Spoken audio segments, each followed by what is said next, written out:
राघवे वीण आशा नको रे, मना मानवाची नको कीर्ती तुरे.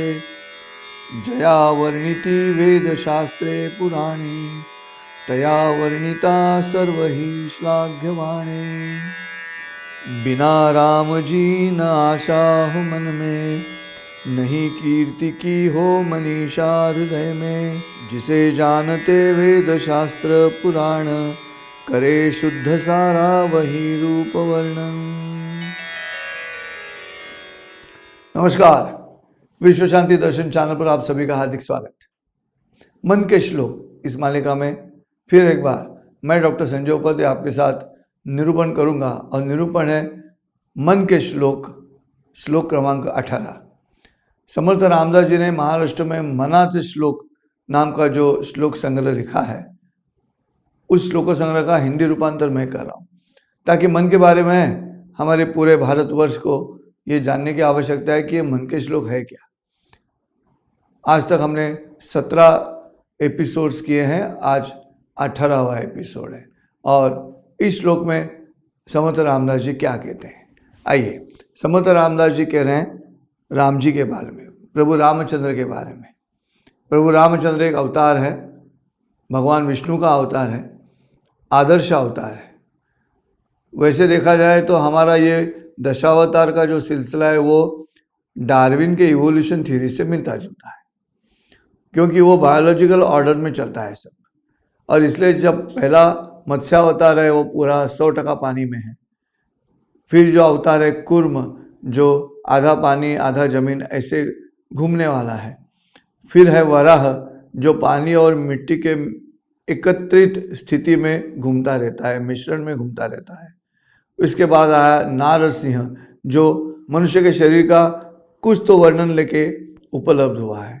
उसके बाद हुआ है वामन यानी लिलीपुट, पहला छोटा आदमी. उसके बाद का अवतार है परशुराम, जो मनुष्य की पूरी रचना होने के बाद जो पहला अवतार है वो परशुराम है.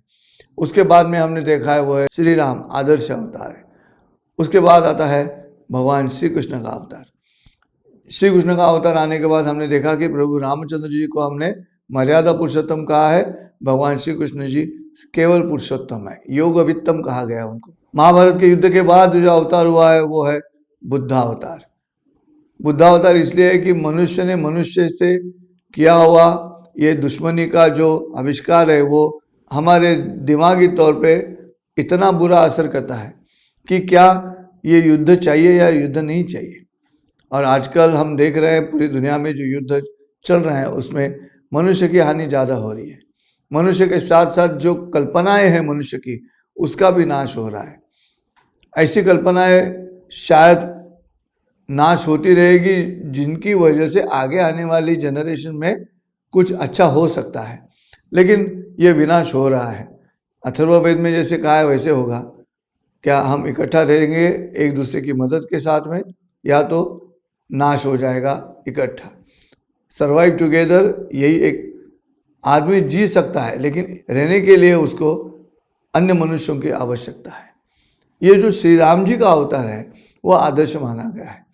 हमारे भारत की पहचान वो राम कृष्ण ही दो शब्दों से होती है और उसी के बारे में इस श्लोक में समर्थ रामदास जी ने कहा है, बिना राम जी न आशा हो मन में. अगर आशा मन में है तो श्री राम वहाँ पे है. देखिए ये कितना बहुत सही तरीके से सिंप्लीफाइड फिलॉसफी है. बिना राम जी के न आशा हो मन में. अगर राम मन में है तो ही बात बनती है. राम ये 2 अक्षर ही शुचिता के द्योतक हैं. जो अच्छा है वो राम होता है. ये अक्षरों के ऊपर आता है, इसलिए वो अक्षर है. हमारे जो बाकी व्यंजन है उसके ऊपर जो आता है वो है रफार के माध्यम से र आता है और अनुस्वार के माध्यम से म आता है. इस रम के बाद जो पैदा हुआ वो है राम. जैसे जनक की जानकी, वसुदेव का वासुदेव, दशरथ का दाशरथ, वैसे ही रम के आगे आता है वो है राम. वो अक्षरों के ऊपर आता है, वो चिरंजीव है. और इसलिए मनुष्य के मन में अगर अच्छी बात आती है तो राम अच्छी बात में ही है, बाय डिफॉल्ट कहते हैं वैसे. इसलिए समर्थ रामदास जी कह रहे, बिना राम जी के न आशा हो मन में, नहीं कीर्ति की हो मनीषा हृदय में. अगर राम मन में है तो निस्वार्थ है। प्रभु रामचंद्र जी का जो चरित्र है वो निस्वार्थ है, और इसलिए अगर वैसे उनका चरित्र देखा जाए तो हम बार बार यही सोचते हैं कि ये आदर्श राजा है, और वो आदर्श राजा था भी। इसलिए हमने देखा होगा जब राम जी वापस आते हैं रावण के साथ युद्ध करने के बाद, तो वो जाके पहले नमस्कार किसे करते हैं? अयोध्या को, अपनी भूमि को, मातृभूमि को। जननी जन्मभूमिश्च स्वर्गादपि गरीयसी, ऐसे कहा है। लेकिन दूसरा नमस्कार उन्होंने माता कैकेयी को किया है, और यही खासियत है। कौशल्या को नहीं किया, जो उनकी निसर्गता जन्मदात्री है उसे नमस्कार नहीं किया, उन्हें नमस्कार किया कैकेयी को। जब माता कैकेयी पूछती है कि ऐसा क्यों, तब उन्होंने जवाब दिया है, तात स्नेहो भरत महिमा पौरुषम वायु सुनो सख्यम चापि प्लवग नृपति कापि सौमित्रो भक्ति सीता सत्वम निज भुजबलम वैरिणाम वैरी भावा एतत् सर्व तव चरणयो मातुरेश प्रसादा। आपने ऐसे बर्ताव किया मेरे साथ में, इसलिए पूरी दुनिया को ये 8 चीजें आज मालूम हुई। कौन सी? तात स्नेहो, पिताजी का प्रेम मालूम हुआ, पिताजी का प्यार मालूम पड़ा। भरत महिमा, भरत का महिमा, भरत का जो त्याग है वो मालूम पड़ा। पौरुषम वायु सुनो, सुनो मतलब लड़का, किसका लड़का? वायु का लड़का, मारुति मालूम हुआ। पौरुषम वायु सुनो सख्यम च अपि प्लवग नृपति, राक्षसों के साथ भी मित्रता, विभीषण के साथ मित्रता, वो सख्यम च अपि प्लवग नृपति कापि सौमित्रो भक्ति, लक्ष्मण की भक्ति मालूम हुई।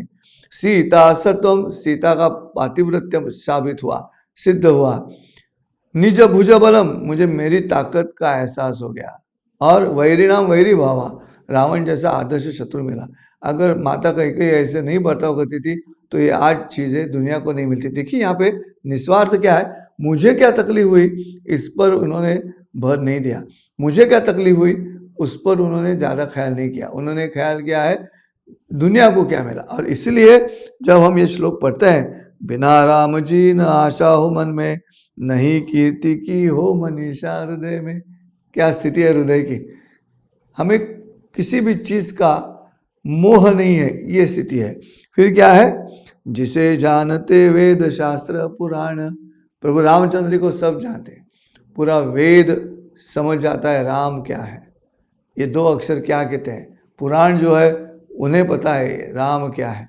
इसलिए वेद शास्त्र जो है और पुराण जो है वो श्री राम जी को पहचानते हैं, जानते हैं, उसका व्यक्तित्व उनके साथ में शब्दों में वर्णन किया है। इसलिए आखिरी जो चरण है इस श्लोक का वो है, करे शुद्ध सारा वही रूप वर्णन।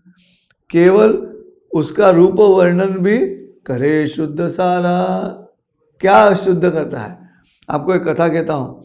रावण के सरदार थे, और जब सीता को वश करने की बात चली थी तब रावण के सरदारों ने रावण को सलाह दी कि तुम मायावी हो, तुम राक्षस हो, तुम माया कर सकते हो। सीता को वश करने का एक आसान तरीका है, और वो है सीता मैया को वश करने का तरीका, खुद राम बन जाओ। अलग अलग रूप लेते हो तो राम का रूप ले लो, और श्री राम का रूप लेके सीता मैया को फंसा दो। उसे क्या पता चलेगा कौन है वो, रावण है कि राम है करके। वो जो रावण का जवाब है वो जवाब इस श्लोक के आखिरी चरण को निर्देशित करता है। रावण ने जवाब दिया कि मैंने वो कोशिश की श्री राम का रूप लेने की, लेकिन जिस क्षण में राम का रूप लेता हूँ मुझे ऐसे लगता है कि मैं पाप कर रहा हूँ। अब देखिए, झूठा रूप लेने के बाद भी रावण के मन में पाप और पुण्य के ख्याल आ गए। वही कह रहे हैं, क्या है वो श्लोक जो अभी आपके सामने हम प्रस्तुत कर रहे हैं, उसमें लिखा है कि जिसे जानते वेद शास्त्र पुराण, करे शुद्ध सारा वही रूप वर्णन। वो रूप वर्णन मनुष्य को शुद्ध करता है। ये राम की ताकत है, ये श्री राम जी की ताकत है। मुझे ऐसा लगता है मन को शुद्ध करने के लिए मन में राम होना चाहिए। अगर मन में राम है तो बात बनेगी, नहीं तो नहीं बनेगी। सोचिए इस भगवान के रूप में कि राम का असर क्या है। जय श्री राम। मिलते हैं अगले एपिसोड में। लेकिन याद रखना, प्राध्यापक डॉक्टर विश्वनाथ कराड़ जी की संकल्पना से शुरू हुए ये जो मन के श्लोक है, ये विश्व शांति दर्शन चैनल पर चलते हैं। सब्सक्राइब कीजिएगा, शेयर कीजिएगा। जिन्हें ये श्लोक पसंद आते हैं ज़रूर सबको शेयर कीजिए, फॉरवर्ड कीजिए, लिंक जो है वो शेयर कीजिए। सब्सक्राइब कीजिए, क्योंकि ये एक ही चैनल ऐसा है, विश्व शांति दर्शन, जो आपको दुख नहीं देता। धन्यवाद।